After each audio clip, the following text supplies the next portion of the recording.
Oui, bonjour tout le monde.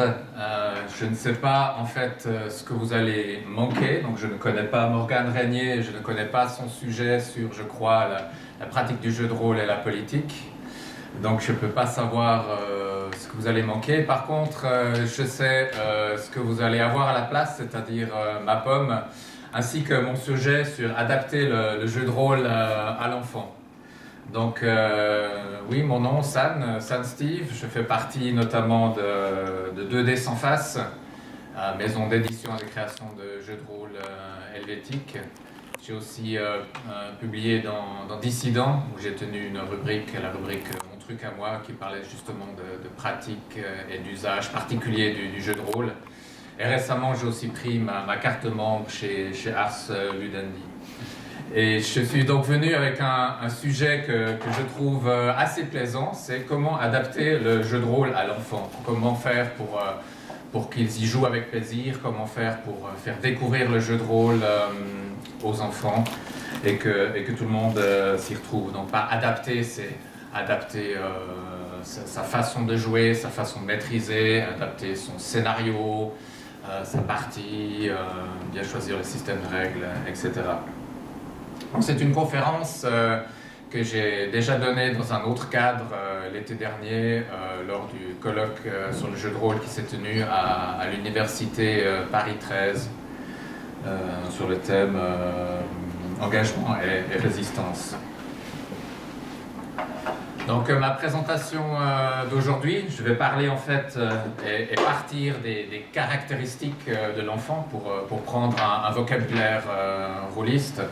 Donc, qu'est-ce qui fait qu'un enfant est un enfant au-delà de son jeune âge et de sa petite taille? Qu'est-ce qui va faire que justement il va falloir tenir compte de certains aspects pour après avoir des parties de jeu de rôle qui soient justement assez plaisantes où tout le monde s'amuse. Donc, on va partir justement de l'enfant et puis on va voir ensuite ce que cela signifie dans la préparation de la partie, dans l'animation de celle-ci, la gestion de celle-ci. Puis on va peut-être mettre un accent particulier sur comment gérer les combats. Et ensuite, à la fin, nous allons encore avoir un petit panorama des jeux disponibles pour les enfants. Donc c'est une présentation très, très concrète. Avec plein j'espère, de conseils pratiques. Hein. Donc si vous-même vous êtes en contact avec des enfants, parce que vous êtes vous-même parent, vous êtes prof, enseignant, vous travaillez en crèche, vous êtes animateur, que sais-je, ben, je vais peut-être faire beaucoup d'enfonçage de portes ouvertes avec des éléments que vous connaissez aussi. Donc je base ma présentation sur beaucoup d'expériences personnelles, l'expérience aussi que j'ai partagée avec Vincent Mottier qui est là aussi, mais qui se reconnaîtra sur un slide, et ainsi que aussi en recroisant cette expérience avec un peu de littérature que l'on trouve aussi sur internet. On verra à la fin aussi quelques références pour ceci. Donc l'enfant, qu'est-ce qui fait que jouer avec des enfants, ce serait difficile? Pourquoi est-ce que c'est une gageure? Là, on a quelques points. Alors, tout d'abord, l'enfant a une concentration limitée. Et vous savez bien, nos parties de jeu de rôle, hein, des fois elles font 4 heures, mais des fois elles font 6, des fois elles font 8, et puis des fois elles font jusqu'au bout de la nuit, voire jusqu'au bout du week-end. Donc là, on a effectivement quelque chose à prendre en compte. Ensuite, les enfants ont une certaine énergie à revendre. Et cela veut dire que pour les plus petits, il leur est simplement difficile, ne serait-ce que de rester trop longtemps à table. Donc si vous forcez et si votre partie est trop longue, votre salon risque de se transformer en piste de course à pied, ou alors votre canapé risque de se transformer en trampoline pour qu'ils défoncent leur énergie quand ils ont un moment, expérience vécue. Les enfants ont aussi une créativité débridée, hein, ils sont dans le merveilleux. C'est bien pour le jeu de rôle, hein. C'est surprenant, mais c'est bien. Les enfants aussi sont très sujets et expriment une certaine jalousie dans certains cas, des vexations, vous pouvez avoir des chamailleries. Évidemment, c'est des points qu'il faut tout d'abord éviter, et si malheureusement ça vient quand même, il va falloir évidemment les gérer. De plus, les enfants ont un faible niveau en lecture et en calcul, et puis vous savez bien que les livres de base, les scénarios, tout ça, c'est quasi que de l'écrit. Les feuilles de personnages, de nouveau, il y a de l'écrit, et en plus de l'écrit à côté, il y a des caractéristiques, peut-être des calculs à faire, etc., etc. Donc là, il va falloir aussi tenir compte du fait que leur niveau n'est pas le nôtre en tant qu'adulte. Ensuite, leurs références culturelles sont différentes des nôtres. Hein, donc, si vous adorez, je ne sais pas moi, Star Wars, et vous voulez leur faire un jeu de rôle dans cet univers-là, hein, mais ils ne connaissent peut-être pas Star Wars. D'ailleurs, la première trilogie, ils n'étaient certainement pas nés. Et là, vous vous dites, ah oui, mais en fait, c'est facile, il suffit que je leur montre les films d'abord, et ensuite je joue avec eux ensuite. Oui. Regardez les films, regardez l'âge auquel ils sont recommandés, et vous verrez qu'il vous faudra déjà des enfants d'un certain âge pour faire comme ceci. Voilà. Donc j'ai pas beaucoup parlé d'âge. On peut dire que évidemment ces éléments dépendent de l'âge des enfants. Par exemple la concentration, il y a les très petits auront peu de concentration. 9, 10, 12 ans, ils ont déjà pas mal de concentration. Pour ce qui s'agit du niveau d'écriture, du niveau de lecture, on peut imaginer 3 phases. Il y a la phase où les enfants n'arrivent pas à lire, ne savent pas vraiment compter. Il y a la phase où ils lisent avec difficulté, ils comptent avec difficulté. Il y a la phase où justement ils lisent couramment et les opérations simples de calcul leur posent aucun problème. Donc ça évidemment, ça nous donne trois grandes phases, trois grandes catégories d'âge. Et aussi, ceci, c'est une description d'enfants standard. Maintenant, les enfants que vous allez avoir à votre table, à vos tables, évidemment, il y aura celui qui a de l'avance, celui qui a beaucoup de concentration, celui qui part souvent dans ses délires à lui, celui qui ne fait pas attention, etc., etc. Donc, il va falloir évidemment adapter aux enfants que vous avez en face de vous. D'ailleurs, cette présentation part beaucoup du principe que vous, en tant qu'adulte, vous êtes le meneur de jeu et que vous avez amené cette partie, cette envie de découvrir le jeu de rôle aux enfants que finalement vous allez avoir devant vous en tant que joueur. Donc pas non plus croire que l'enfant ce n'est que ces caractéristiques-là, l'enfant ne se limite pas à ces caractéristiques-là, mais ce sont à mon avis ces caractéristiques qui font que jouer avec un enfant ça peut être un challenge en bon franglais ou une gageure. On pourrait aussi ajouter d'autres points, par exemple l'abstraction, et on peut en fait regarder aussi chez Piaget si l'on retrouve des éléments et avoir en fait quelque chose peut-être avec une base différente. Donc, ça c'est donc l'enfant, avec certains points à prendre en considération. Maintenant, se préparer pour votre partie de jeu de rôle. Donc ça, c'est ce qui se passe bien en amont. Hein. Donc, ok, alors, des caractéristiques qu'on a vues de l'enfant, quelle influence est-ce que cela peut avoir sur la préparation de cette partie? En fait, sur cette préparation, on va avoir des considérations que l'on a de toute façon. À quel jeu est-ce qu'on veut jouer, quel système on veut utiliser, quel univers nous plaît, quel système de règles on va utiliser, tout ça va se retrouver ici. Et là nous avons typiquement le système de jeu, il va falloir aller au plus simple. On a vu concentration limitée, peut-être difficulté à la lecture et au calcul, donc le mieux c'est d'avoir un système simple. Avec pas beaucoup de règles complexes ou ennuyeuses, mais si vous voulez avoir beaucoup de jets de dés, ça va leur plaire aussi. Mais une fois ces dés jetés, il faudrait vraiment que les résultats soient lisibles et tombent immédiatement en quelque sorte. La longueur, de nouveau ici, c'est une question de concentration. N'oubliez pas, il y a la longueur du scénario, mais avant le scénario, il va falloir peut-être créer un personnage, ou du moins choisir un personnage. Si c'est leur toute première partie, il va seulement falloir expliquer l'univers, un peu les règles du jeu.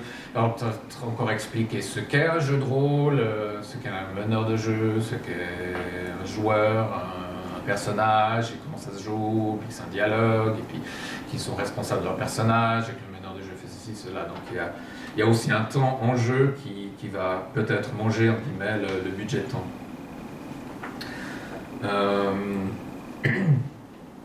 Ensuite, univers, là, il faudra un univers assez abordable. tendance à la complexité. Donc, ici, on est plutôt à la recherche d'univers qui ne sont pas trop abstraits. Et aussi ces éléments de culture. Hein. Donc, on a déjà eu l'exemple avec Star Wars, mais il faut aussi voir que, effectivement, si vous prenez un univers made fan, ben oui, peut-être qu'ils ont quelques notions de ce qu'est un chevalier, un monstre, un royaume, etc. Mais si vous leur demandez la différence entre un druide et un magicien, ben, elle n'est peut-être pas là. Et puis si vous allez ensuite leur demander de choisir entre un fléau d'armes et une arbalète de poing, ils vont vraiment se demander ce dont vous parlez. Alors quoi, qu'est-ce qu'on peut considérer comme, comme univers? Ben, il y a les univers féeriques, probablement vont marcher assez bien, les univers de super-héros aussi. Si vous arrivez en plus à vous baser sur les derniers films ou dessins animés qu'ils ont vus, si vous arrivez à vous baser sur les dernières histoires qu'ils ont entendues ou peut-être lues, s'ils arrivent à lire, ça, évidemment, c'est le top. Néanmoins, ça vous demande à vous, en tant que meneur de jeu, organisateur de partie, soit des très bons talents d'improvisation, soit du temps pour planifier, trouver le jeu approprié ou vous l'inventer à la volée. En plus, si vous rebondissez sur leur lecture, vous créez quelque chose. Là, les enfants sont aussi dans le merveilleux, ils compartimentent beaucoup moins. Donc on peut avoir un environnement médiéval fantastique avec des soucoupes volantes, ou alors typiquement le chevalier en armure à moto, ça passe. Hein. Mais c'est peut-être pour vous difficile après à maintenir une certaine cohérence, mais je ne pense pas que les enfants y verront un grand problème. Juste pour revenir sur la concentration, donc on a dit pour les plus jeunes, mettons 6-7 ans, peut-être 5, peut-être 8 aussi, un scénario d'1 heure ou un temps de jeu d'1 heure, peut-être 1h30, ça peut marcher. Voilà. Il y a peut-être un truc, c'est faire une pause au milieu. Comme ça, vous avez un temps avant, 1 heure, 1h30, vous faites une pause, voilà, ils se dépensent un peu, ils font autre chose. Et ensuite, vous pouvez rejouer, peut-être encore 1 heure, 1h30, et ça vous fait 3 heures de jeu. C'est pas mal, et puis cette pause, ça peut être la pause goûter, ça peut être la pause repas, ça peut être la pause cadeau, si vous jouez pendant un anniversaire. Mais ça va être cash. Hein. Donc si après cette pause, les enfants vont dans des discussions qui n'ont rien à voir avec votre partie de jeu de rôle, s'intéressent à autre chose, ben vous savez déjà que vous ne les avez pas trop intéressés pendant la première moitié de votre jeu de rôle. Par contre, si après la pause, c'est eux qui vous attirent vers la table de jeu, hey, on continue, qu'est-ce qui se passe par la suite? Là, vous savez aussi que vous avez attiré leur attention, ils sont encore là, et ils veulent la suite, et ça va être lancé sur de bons rails. Donc les scénarios, typiquement les scénarios où l'action et l'aventure doivent primer, hein, quête et enquête, bon, c'est accessoire, but, mission, alors ça c'est tout de suite oublié souvent. Donc c'est vraiment des choses plus basées sur des scènes et des interactions avec vos PNJ, des interactions avec des animaux, des interactions avec vos monstres, etc., etc. Donc ça, c'est d'après ce que je vois, c'est des choses que les enfants aiment bien et peuvent aussi justement avoir une certaine influence sur l'histoire à travers ces interactions.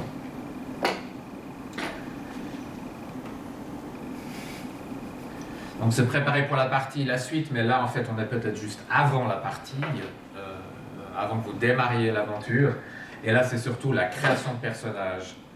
Et de nouveau, là, cette création de personnage, suivant comment vous la faites, elle peut prendre un certain temps. Et si elle prend un certain temps, elle entame le capital de concentration. Hein. Donc là, de nouveau, hein, on voit qu'il y a certains principes qui reviennent dans plusieurs étapes. Allez de nouveau au plus simple. Et puis, si vraiment vous leur faites créer un personnage, limitez les possibilités. Hein. Ne pas faire, bon, tu veux jouer quoi ? Tu veux jouer un guerrier ou un magicien? Qu'est-ce que tu veux comme équipement? Ça, c'est une question ouverte. Alors là, ils peuvent s'imaginer énormément de choses. Mais si vous leur dites, bon, ben voilà, ton guerrier, il peut avoir une épée, un arc et des flèches, ou un gros marteau. Voilà, donc ça va aider l'enfant à choisir et à avancer. Bon, ça c'est pas des trucs réservés au jeu de rôle, donc si vous êtes parent et que vous devez convaincre vos enfants de quelque chose, c'est très souvent en donnant des choix clairs et ils ont l'impression d'avoir une option, mais en fait les deux options sont vers là où vous voulez les qu'ils aillent, quoi. Donc c'est utilisé évidemment ailleurs. Attention à la jalousie, la jalousie en création de personnages. Alors très vite, que ce soit avec des pré-tirés ou la création de personnages, ça va être « Ah oui, mais moi j'ai tant en force, et puis toi t'as quoi? Et puis toi t'as quoi? Et puis toi t'as combien ?»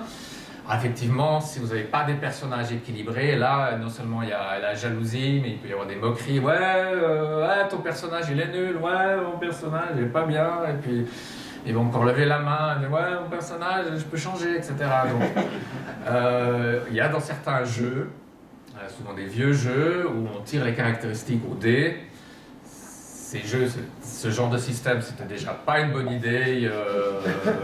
Mais alors ici, si vous voulez vraiment avoir de la jalousie entre les enfants, là, c'est les demander. Si vous créez des personnages avec des jets de dés, ouais, j'ai pas eu de chance au dé, mon personnage est nul, il est bête, etc., etc. Donc essayez de trouver au moins un système avec des personnages équilibrés. Ok, ton personnage n'est pas fort, mais c'est un magicien, tu as vu tout ce qu'il peut faire à côté, etc. etc. Donc l'autre solution évidemment pour limiter d'entamer ce capital temps, ce capital concentration, c'est de venir avec des pré-tirés. Ça marche aussi. Évidemment, les pré-tirés, ce sont des pré-tirés comme d'habitude. Si on reçoit des pré-tirés, peut-être qu'on ne se retrouve pas exactement dans le personnage, une appropriation qui ne se fait pas ou qui se fait moins. Néanmoins, vous pourriez aussi avoir des pré-tirés où l'enfant pourrait juste donner encore quelques dernières touches. Par exemple, dans cet exemple, il faut que le personnage, enfin le joueur, pardon, donne un nom à son personnage, peut-être complète certains éléments, que sais-je. Mais le système des pré-tirés marche assez bien. Alors là, on a un exemple du jeu Hero Kids, qui est un jeu pour vraiment tout petit. Et alors, on remarque qu'il n'y a pas beaucoup d'écrits, à part ceci, je vais y revenir d'ailleurs, mais l'enfant, il va surtout regarder cette partie-là. Donc, c'est à base de pictogrammes, c'est à base de... On reconnaît là, le D6 probablement pour réussir, qu'il fasse un 6 au dé, des choses comme ça. Il y a un peu son équipement, là, il y a 2 gourdes, il y a un lasso, des choses comme ça. Et oui, on va dire il y a un texte, mais ça va être difficile avec des enfants. Puis surtout, là, sur cette fiche, le texte est en anglais, alors déjà, ils ne lisent pas. Alors là, demander de lire en anglais, ça ne va pas, ça. Oui, certes, mais bon, s'ils ne lisent pas l'anglais non plus. Donc en fait, ce texte, c'est en fait plutôt une aide au meneur de jeu. C'est plutôt pour le meneur de jeu. Là, l'enfant va vraiment utiliser le reste de la fiche. D'ailleurs, le jeu Hero Kit, on y reviendra. Actuellement, les fiches de personnages sont aussi disponibles en français sur la plateforme Drive-Thru si vous voulez essayer ce jeu avec des enfants. Voilà, vous avez aussi la possibilité donc, de faire tout en français. Maintenant, pendant la partie, donc là, l'objectif, c'est d'avoir une partie de jeu de rôle où tout le monde prenne plaisir. Alors je ne sais pas si on peut parler de contrat social, peut-être ça fait partie du contrat social, c'est au-dessus du contrat social. Ici je parle bien de jeu de rôle où vous voulez en fait passer un bon moment avec les enfants que vous avez devant vous.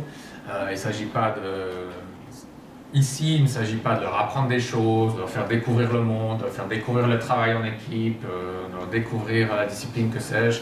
Peut-être vous pouvez faire ça en jeu de rôle, il y a certainement des façons de le faire, mais ici on parle du jeu de rôle où justement l'idée, le but, c'est d'avoir du plaisir. Je ne sais pas si ça fait partie du contrat social, mais bon, voilà, on fait une présentation ici à JDRID, donc si je ne place pas contrat social et diégèse, ça ne va pas le faire. Donc, si vous voulez justement qu'ils aient du plaisir, votre but c'est de maintenir leur intérêt dans cette partie.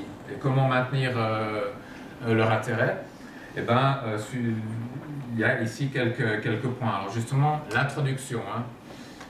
Les tout premiers moments de votre jeu de rôle. Et le mieux, c'est d'avoir une introduction courte. Donc si vous commencez à expliquer que dans ce royaume médiéval, le roi s'appelle Flanagan, et puis il est en conflit avec le royaume voisin, où il y a beaucoup plus d'elfes et peu de nains, qui lui est en conflit avec l'autre royaume, qui est en fait le royaume des hommes lézards, qui en fait ont déjà infiltré le royaume dans lequel vous êtes. D'ailleurs, si on croise un homme lézard, il faut se rappeler que, etc. Vous les avez perdus déjà, et puis évidemment, si vous perdez les enfants, leur concentration, leur intérêt, c'est quand même très difficile à récupérer, entre guillemets, par après. Donc mieux vaut une description succincte et une première scène marquante, typiquement une première rencontre, un coup d'éclat, ou que sais-je.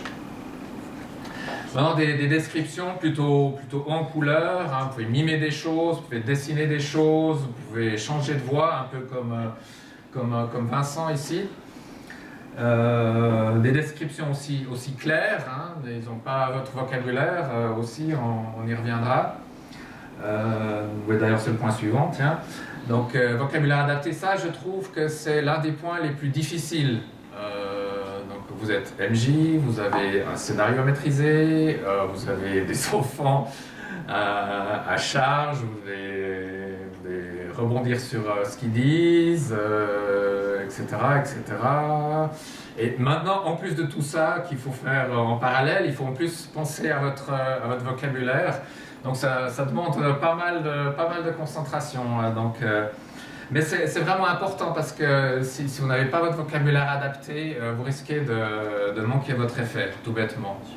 Donc ça m'est arrivé, les joueurs, leur personnage était sur un bateau, arrive un autre bateau qui arrive à vive allure contre le bateau des personnages. Il s'approche, on voit que le drapeau c'est un drapeau noir avec un crâne blanc et deux os croisés, s'approche, les gens sont sur le pont, ils ont l'air menaçants, ils prennent leur épée à la main, et puis là l'autre bateau se rapproche, et puis on entend du bateau pirate, évidemment, vous avez compris, et ils crient tous « Ah, l'abordage !» Et puis là, au lieu d'avoir un effet, vous avez devant vous les enfants qui vous demandent Monsieur, c'est quoi l'abordage? Voilà, c'était raté. Voilà. Et puis, remarque dans la remarque, les enfants qui lèvent la main pour prendre la parole, ça c'est assez souvent en fait quand on joue avec des enfants. Alors, ça a l'air d'être un réflexe comme ça. Ils vous prennent pour un enseignant peut-être. Ou alors c'est toujours comme ça qu'ils font avec les adultes, je sais pas, mais ça arrive très couramment. Ça doit être un réflexe d'ailleurs, je me suis même fait appeler une fois maîtresse comme ça par réflexe. Voilà. Donc agir, oui, alors, voilà, si vous avez une scène, voilà, il n'y a plus d'action, les enfants ne savent plus quoi faire, vous peut-être avec des adultes, avec vos amis, vous comptez sur justement les joueurs pour rebondir, pour décider où aller, etc., etc. Là, c'est plutôt peut-être à vous en tant qu'animateur de la partie de passer à la scène suivante ou de justement provoquer une décision plutôt que de les laisser justement un peu entre deux eaux comme ça, sans vraiment de direction. Donc, il faut maintenir un certain rythme et il ne faut pas qu'il s'ennuie. Offrir des choix simples, hein, on y a déjà mentionné avant, là on peut mentionner aussi ici. Hein, alors vous faites quoi? Est-ce que vous allez poursuivre le méchant, faire appel à la garde, ou est-ce que vous allez plutôt parler à celui qui a plus d'informations sur les méchants? Là ou là? Plutôt que les laisser... donc c'est de nouveau ce conseil qui revient. D'ailleurs, si vous vous intéressez un peu à ce sujet, donc adapter le jeu de rôle à l'enfant, il y a un nom qui revient souvent si vous cherchez un peu là-dessus, c'est un certain Uri Kurlianchik qui lui décrit que typiquement laisser les enfants dans une ville et essayer de les en sortir, c'est aussi difficile que de leur faire manger des brocolis. Parce que justement, si vous laissez vos enfants dans une ville, justement, une ville, eux, quand ils vont à la ville, c'est avec les parents, et puis voilà, ils n'ont pas le choix, mais là, dans le jeu de rôle, ils ont une ville, ils peuvent aller acheter des armes, celui à qui vous avez donné le personnage de voleur, il va bien sûr aller voler, et puis on peut aller parler aux gardes, et puis on peut aller regarder la vue, et puis on peut aller regarder le monument, etc., etc., ou alors dans cette auberge médiévale fantastique, on peut y aller, et puis on peut manger de la pizza, des kebabs, et des burgers en buvant de coca. Ça, c'est les références culturelles. Hein.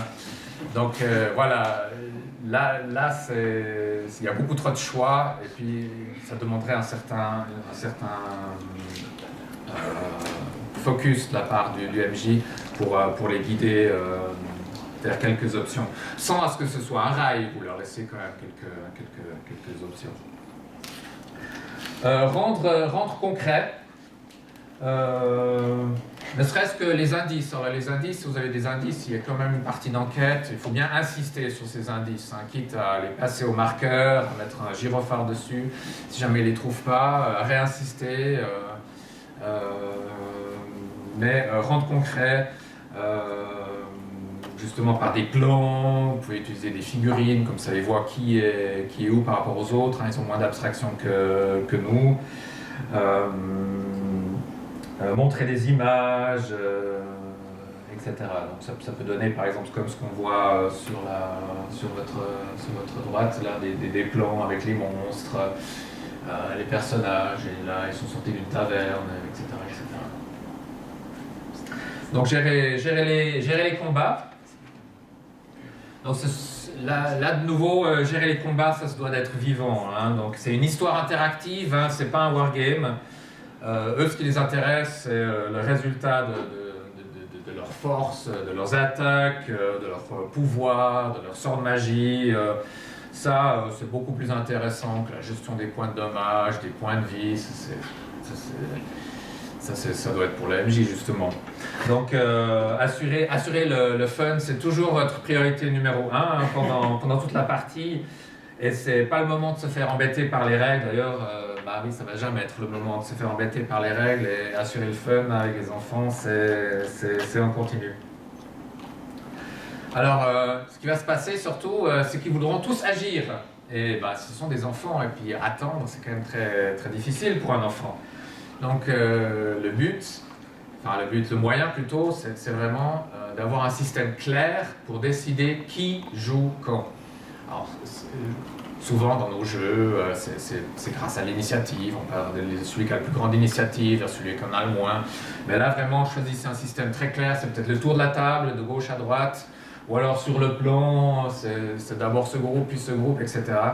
Parce que quand il y aura un enfant qui va vous faire « Ouais, mais moi, j'ai pas joué », il va falloir répondre quand même assez vite. « Oui, mais tu n'as pas joué, mais rappelle-toi, on fait le tour de table comme ça, et puis quand il y a encore lui, puis ensuite c'est à toi. » Voilà, donc là vous avez directement enlevé une possible vexation ou un possible problème à gérer. Ensuite, vous avez probablement affaire à des novices en jeu de rôle. Probablement vous êtes en train de leur faire découvrir le jeu de rôle, c'est la deuxième, troisième partie. Donc ils n'ont pas les réflexes des vieux rôlistes. Hein. Et aussi, les enfants sont souvent individualistes, donc vous ne pouvez pas compter sur eux pour former un groupe avec des rôles bien précis dans le groupe. Alors nous, évidemment, dans un médiéval fantastique, il y a ceux qui vont au contact, avec les armes au contact, les archers on les met derrière, les magiciens on les met de côté, et puis on sait l'importance justement dans les combats, d'avoir la possibilité de frapper en premier, etc. Avec eux, évidemment, ils n'ont pas toutes ces notions, pas toute cette expérience, et justement, gérer un groupe et avoir une stratégie, une tactique, là, c'est quand même beaucoup demandé. Donc, faites en sorte que leurs adversaires qui vont avoir en face d'eux soient quand même d'un niveau bien plus faible que ce que vous auriez mis en face de la bande d'aventuriers que jouent vos joueurs habituels de votre âge. Donc effectivement, vous avez en face de vous des PJ qui sont particulièrement vulnérables. Et là, vous pouvez justement les guider, leur donner des suggestions, leur faire réfléchir aux conséquences. Ah ok, tu décides de les affronter les trois tout seul.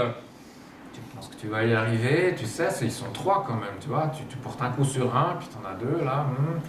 Tu penses pas que les autres là, ils pourraient pas t'aider un peu, des choses comme ça, donc les guider. les faire réfléchir.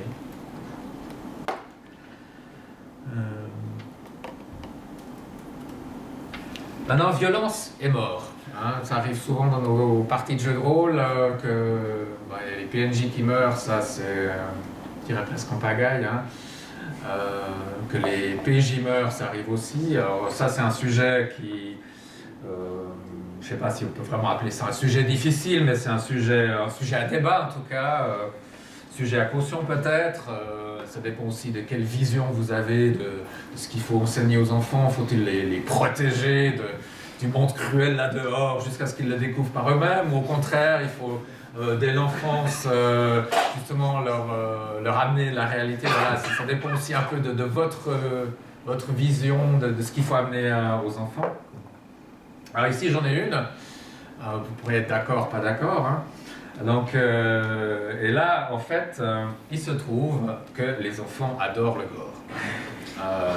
Dans une certaine limite, bien sûr, mais ils adorent entendre comment leurs armes ont sectionné les bras, fait des trous, écrasé une main, écartelé, amputé, ça, ils adorent.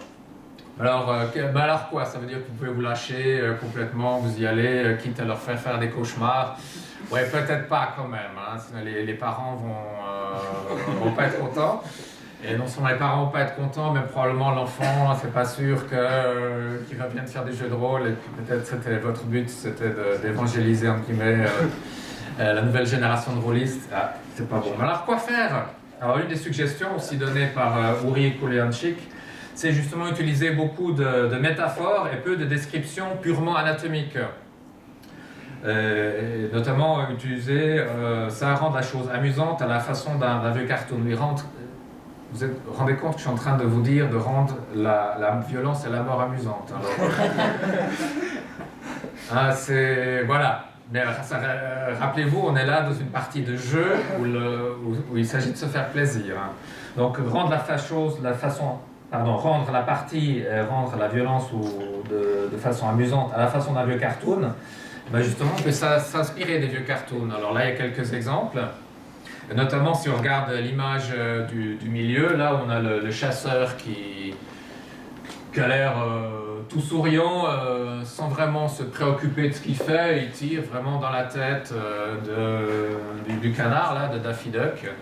En fait c'est d'une violence inouïe quelque part. Hein, il est content, il s'en fout, et l'autre, il s'en prend plein la tête. Ok, c'est une violence inouïe. Néanmoins, qu'est-ce qu'on voit? Il y a un nuage. Hein, on ne voit pas du tout ce qui se passe dans la tête de Daffy Duck, on ne voit pas le coup à rentrer. Et puis quand le nuage est dissipé, qu'est-ce qu'on voit? Daffy Duck, il est toujours là. Et ok, il a la tête en pétard, il a les cheveux dans tous les sens, et puis il doit réajuster son bec, mais l'aventure continue, évidemment il est fâché contre le chasseur, etc. etc. Mais du point de vue anatomique, on n'a pas vu de sang, on n'a pas vu de mort, l'histoire continue, etc. etc. Néanmoins, il se peut arriver, que l'un de vos joueurs, de vos jeunes joueurs perde ses points de vie. Hein. Qu'est-ce qu'on fait? Alors, ça pourrait être un moment particulièrement sensible. L'enfant peut se dire, moi j'ai raté ma partie, mon perso il est mort, j'ai complètement raté. Puis il peut y avoir les autres, il est mort, etc. Alors, on peut éviter ça en disant que, ok, tes points de vie sont à zéro, tu tombes à terre, tu tombes dans le coma, s'ils comprennent le terme coma. Tes adversaires les adversaires font plus attention, hein, les monstres font plus attention, puisque de toute façon il est à terre, inoffensif. Et ça dure jusqu'à ce que quelqu'un, typiquement à la fin de la bataille, vienne prodiguer les soins, et puis c'est reparti. Ça, c'est une façon de faire. Ou alors vous y allez cash, hein, vous l'expliquez au début de la partie que c'est une partie de jeu de rôle, c'est des aventuriers, il y a des risques, il peut y avoir de la violence, et ils risquent de perdre leur personnage. Et bien, de toute façon, si jamais ils perdent leur personnage, il y en a d'autres à jouer qui sont tout aussi intéressants. C'est une autre façon de faire. Peut-être que justement là, vous arrivez préventivement à, entre guillemets, adoucir le coup. Autre sujet, c'est gérer les très mauvais choix des joueurs. Donc par très mauvais choix, c'est pas juste ils font une enquête, ils oublient de poser des questions aux voisins, ils oublient d'aller lire le journal, ils oublient d'aller sur la scène de crime s'il y en a une. Non, c'est pas ce genre de choses qu'on fait tous à l'appel de Cthulhu, même sans y penser. Hein. C'est vraiment des très très mauvais choix comme, qui mènent à la mort du personnage, comme par exemple dans l'image en dessous, là, il y a un gros monstre qui arrive, hein, typiquement un boss de fin, quoi. Tout le monde va se cacher dans la tour, hein, va se réfugier là-bas, et puis il y en a un là qui décide ouais, moi j'y vais, je vais l'affronter, il est pour moi tout seul et tout. C'est difficile à gérer pas après, si on veut en plus éviter la mort du personnage, ouais. Ou alors un très mauvais choix qui mène tout le groupe à sa perte. Alors ils vont aller voir le roi, et puis c'est un mauvais roi, et puis ils ne sont pas d'accord avec les actions ou les décisions du roi, alors ils vont aller insulter le roi, lui dire ses 4 vérités, etc., etc. Évidemment, ça finit en incident diplomatique qui ruine complètement l'aventure, qui va les envoyer en prison. Hein, donc ça, c'est un autre genre de mauvais choix. Ou alors un autre mauvais choix, c'est un choix complètement amoral ou totalement sanguinaire. Vous rencontrez un marchand qui vous demande comment ça va. Oui, je le tue. Oui, ok. Pourquoi, comment ça va pas avancer l'histoire, surtout que c'était votre marchand qui était en train de dire quelque chose de très important. Voilà. Donc ce sont les très mauvais choix. Alors qu'est-ce que vous pouvez faire?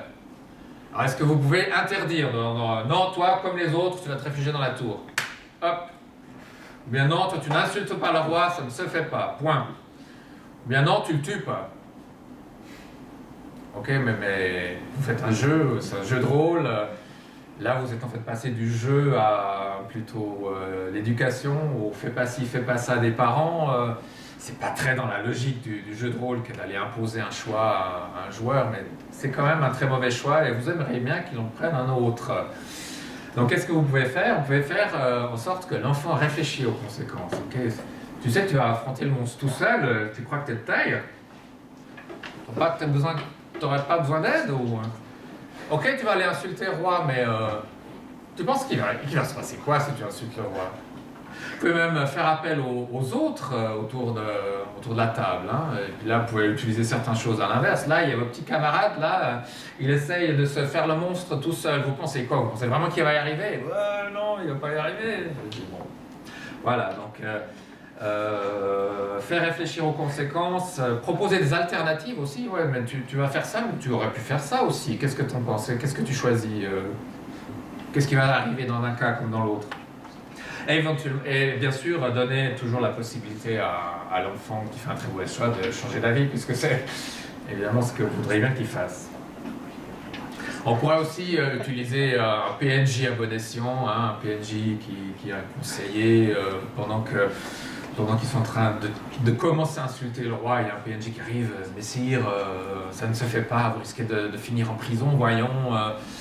On n'a pas toujours un PNJ sous la main, ou alors si l'enfant associe beaucoup le PNJ à la voix de l'adulte qu'il a en face de lui, on revient dans un mode où c'est l'adulte qui dicte un peu via un PNJ son choix aux enfants.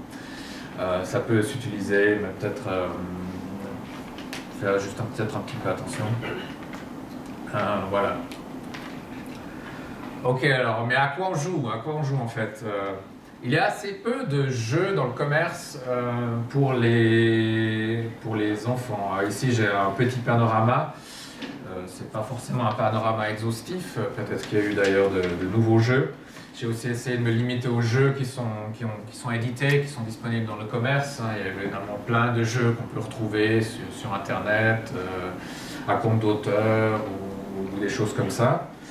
Là, on voit en fait qu'il y a 3 catégories. Hein. Ces catégories que j'ai déjà, je crois, mentionnées une fois, c'est pour les enfants non lecteurs. Ces enfants, si vous leur demandez de lire, soit ils n'y arrivent tout simplement pas, soit ils vont vraiment buter chaque lettre. Ensuite, il y a une catégorie, bon là c'est marqué 6-8 ans, c'est typiquement la catégorie des enfants. Oui, ils lisent, mais ça leur demande un effort. Hein, ils vont aller de mot en mot, ils n'ont pas beaucoup ils n'ont peut-être même pas le vocabulaire que vous avez mis sur la fiche, etc. Et après, les 9 ans et plus, peut-être 8, peut-être 10 d'ailleurs, hein, suivant les enfants que vous avez en face de vous, eux ils arrivent à lire encore assez facilement. Donc si on parcourt ces 3 catégories les unes après les autres, donc pour les très jeunes joueurs, il y a notamment HeroKid que l'on a déjà mentionné, qui est disponible en anglais. On attend la traduction en français grâce à Audrey, bien sûr, bientôt. Comme ça, même les parents non anglophones pourront aussi y jouer. Pour les enfants, ça n'a pas grande importance, puisque justement, ils vont voir ces feuilles de personnages avec tous ces pictogrammes.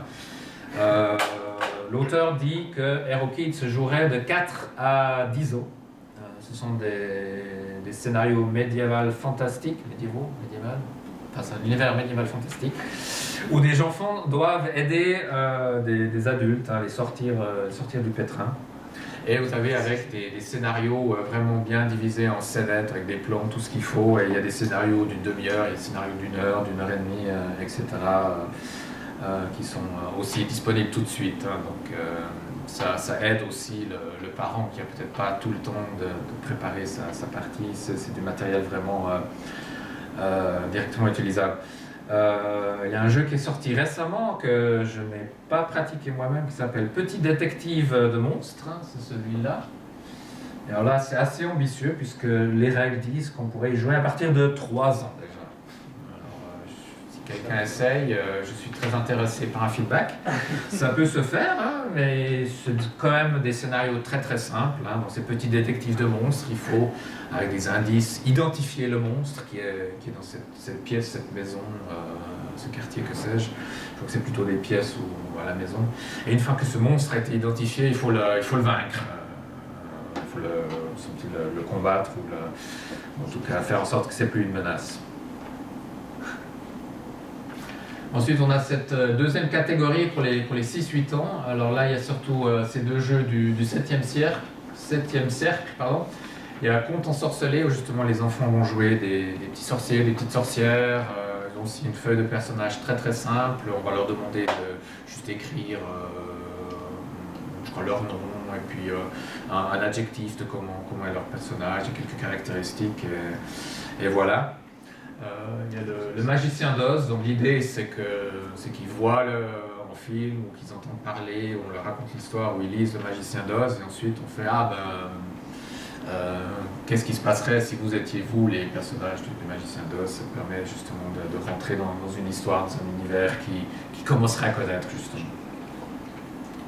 Et puis pour la 3e catégorie, là en fait on a un choix beaucoup plus varié. Car justement là, on peut se baser sur notamment des jeux qui servent à l'initiation, comme par exemple Adventure Party ou Chronique oubliée. Donc un jeu de Le Grumpf Atalam. Ça c'est un jeu qui oui, est conçu pour initier les enfants. On joue je crois des gardes du roi, des animaux bipèdes. Donc lui il est quand même destiné aux enfants et ce sont des jeux qui peuvent se jouer avec des enfants comme aussi avec des adultes.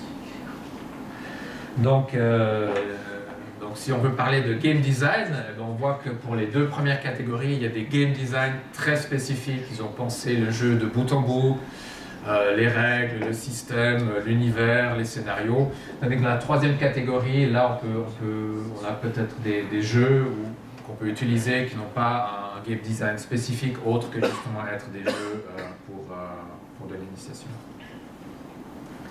Donc si vous en connaissez d'autres, on peut évidemment compléter ce tableau. Des jeux d'initiation, il me semble qu'il y en a de plus en plus. Donc je pense que cette catégorie-là est en train de grandir. Là, je ne suis pas sûr qu'il y ait beaucoup plus de choix qu'à ce moment-là. Il y a No Thank You Evil, avec un titre assez bizarre. Donc je vais le dire au micro. Il y a No Thank You Evil, nous dit Vincent Moitié. Qui est basé sur ils ont repris quelques-uns des principes de Numenera, mais en les adoucissant pour des enfants de. En fait, ils proposent plusieurs basé sur un Numerana Light, on va dire c'est comme ça. Avec plusieurs selon l'âge des enfants. Selon l'âge des enfants. Dans Numenera, tu joues un type de personnage qui fait ça. Okay. Là, ils disent donc, tu peux dire à l'enfant, tu joues une princesse, ou bien tu joues une princesse gay, ou bien tu joues une princesse gay qui aime bien les animaux.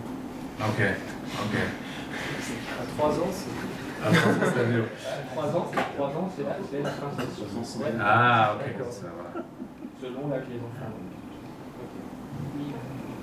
Un peu de référence si ce sujet vous intéresse. J'avais mentionné déjà Uri Kurlianchik qui a un métier assez étonnant. Son travail consiste à maîtriser du jeu de rôle, c'est principalement du Donjons et Dragons, dans des écoles et des centres communautaires en Israël. Alors, je ne sais pas si c'est votre job rêvé en tant que meneur de jeu. Bah oui, il existe en Israël, semble-t-il. Il tient un blog. Certains de ses articles ont même été traduits en français par PTB. Et aussi, vous retrouvez certains de ses articles changés, traduits dans le jeu de rôle magazine numéro 32. Uri Kurlianchik s'est aussi associé avec Jamie Case pour faire des petites BD qui s'inspirent énormément de ces parties de jeu de rôle qu'il a avec les enfants. Donc on voit dans ces BD des scènes, non pas en jeu, mais hors jeu, un peu comme ici. Là, il y a 2 enfants autour de la table, et puis lui, probablement lui qui est en train de maîtriser, et justement avec ce qu'il a vraiment étonné pendant ces parties de jeu. Sinon, avec Romuald Renaud, nous avons écrit un article sur ce sujet. Donc, si vous préférez l'écrit à la vidéo ou à cette présentation, il y a dans le dissident numéro 7 un article là-dessus. Et puis, il y a déjà la vidéo du colloque de l'été dernier, jeu de rôle et engagement, où justement, je vais déjà présenter ce sujet.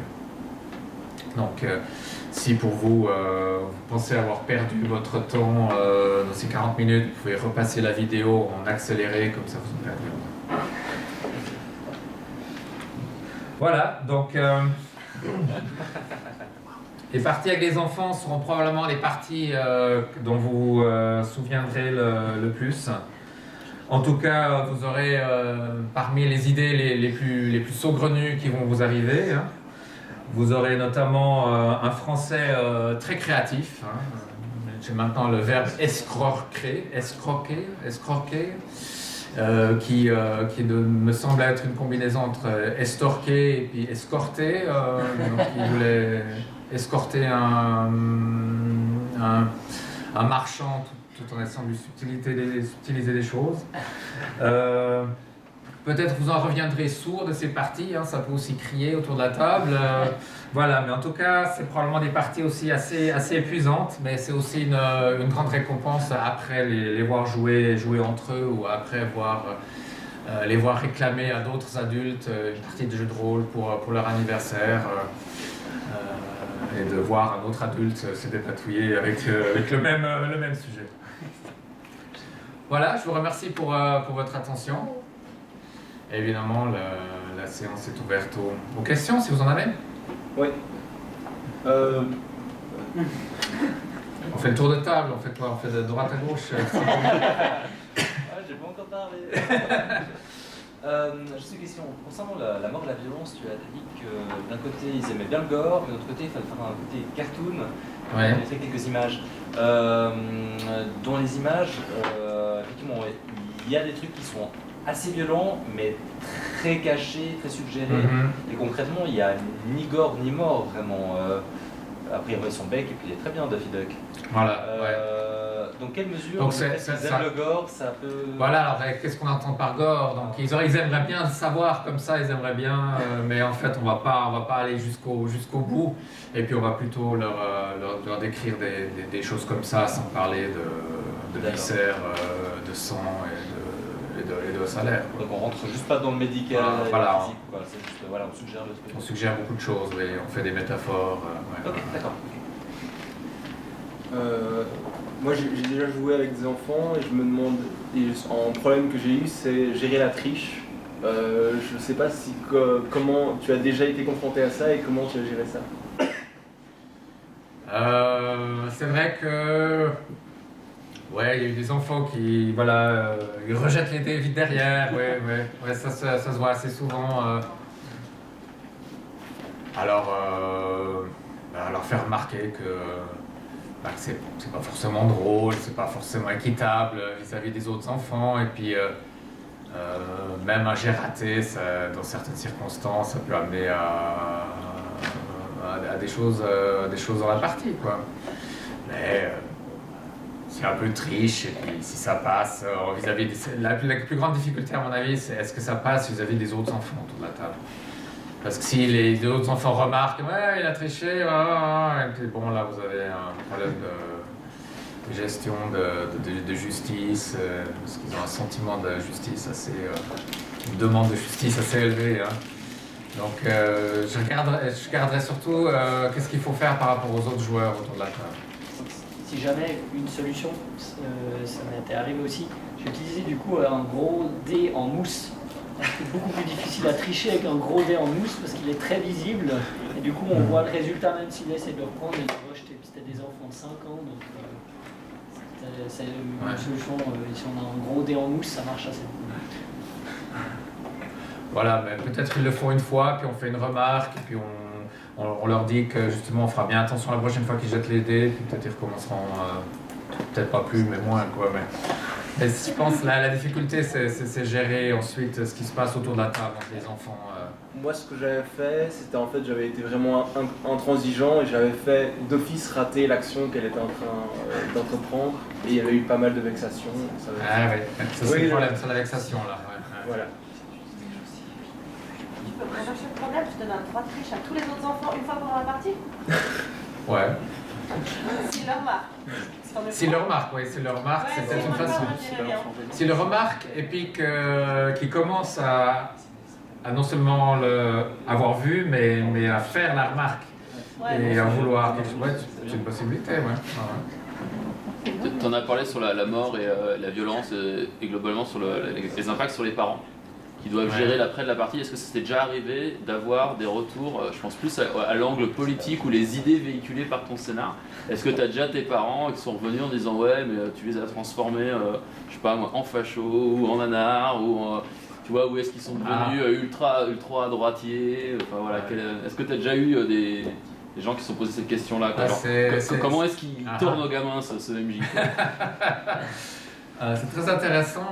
Je dois dire, la plupart du temps, mes expériences viennent d'anniversaires, où justement mes enfants invitent d'autres enfants. Donc les parents, certains je les connais, mais la plupart je les vois amener leurs gamins et puis ensuite je les vois repartir. Donc je n'ai pas tellement de contact avec eux. Ou alors en convention, notamment à l'UDESCO, il y a dans le cadre des activités plutôt orientées famille, il y a une initiation au jeu de rôle que Vincent Bottier et moi faisons. Alors des fois on les voit amener leurs gamins et puis ensuite on les voit juste venir les rechercher. Des fois certains parents restent et regardent la partie. D'ailleurs c'est les parties les plus calmes quand les parents restent. Donc je n'ai pas pu tellement avoir de retour de parents. Il y a juste un épisode, je crois que je l'ai juste mentionné, c'est que parmi les enfants que j'ai eu autour de la table, il y en a un qui, ça lui a super bien plu le jeu de rôle. Alors, il a demandé à ses parents à lui, qui sont pas rôlistes, une partie de jeu de rôle. Alors là, je pense que le parent qui doit se dépatouiller avec quelque chose qu'il ne connaît pas, pour des enfants qu'il ne connaît peut-être pas, ça va être un beau challenge. Mais voilà, c'est par manque de contact avec les parents que je ne peux pas répondre à ta question. Ouais. Est-ce qu'il vaut mieux faire jouer des personnages enfants ou adultes? Ah, c'est vrai qu'il y a beaucoup de jeux où on joue des enfants. Hein. Hero Kids, les enfants jouent des enfants. Conte en sorcellerie, presque aussi. J'ai une réponse à ce truc. Alors, il y a une réponse qui est suggérée par Audrey. Parce que dans le cours d'un passeport vacances, on avait fait 2 jeux différents. Une partie où c'était des adultes, parce qu'on s'était dit ce sera peut-être plus fun pour eux de pouvoir faire des trucs d'adultes. Et ils n'ont pas de carte de référence, ça les amuse pas du tout. Donc c'est toujours les parties où ils jouent des enfants où ils arrivent le mieux à entrer. Pour l'avoir fait, du coup, avoir le truc comparatif, c'est ce que je me suis rendu compte. Pour s'identifier. Ouais, bah aussi parce que ça leur parle plus si tu leur dis t'as des problèmes d'enfant que si tu leur dis bah voilà t'es un adulte puis tu mènes ton enquête dans cette ville et puis ouais. Même si t'as pas des trucs super précis, tu voyais qu'il y avait des trucs ça leur parlait pas, tandis que la même aventure avec des rôles d'enfants, tout de suite ils comprenaient mieux les situations. Ça, ou alors c'est un univers fantastique.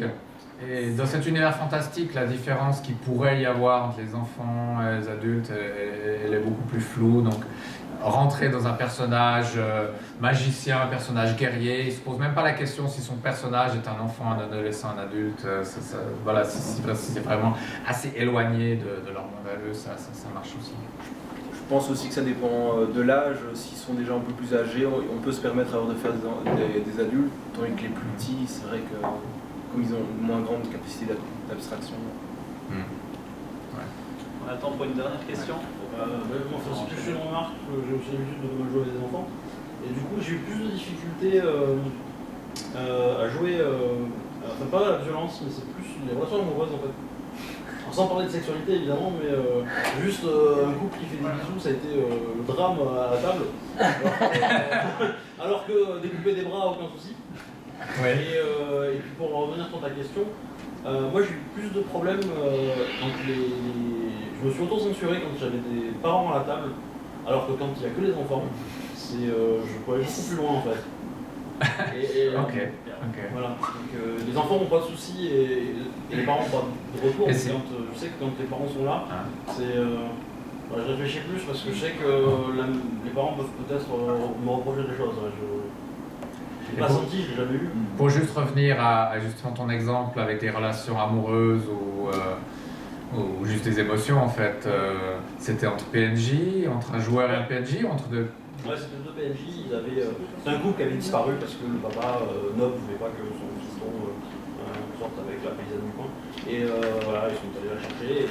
Donc c'était même pas entre un personnage joueur et un non-joueur? C'était deux PNJ et j'avais 4 gamines à sa bord de la table et il fait mais ils sont ensemble.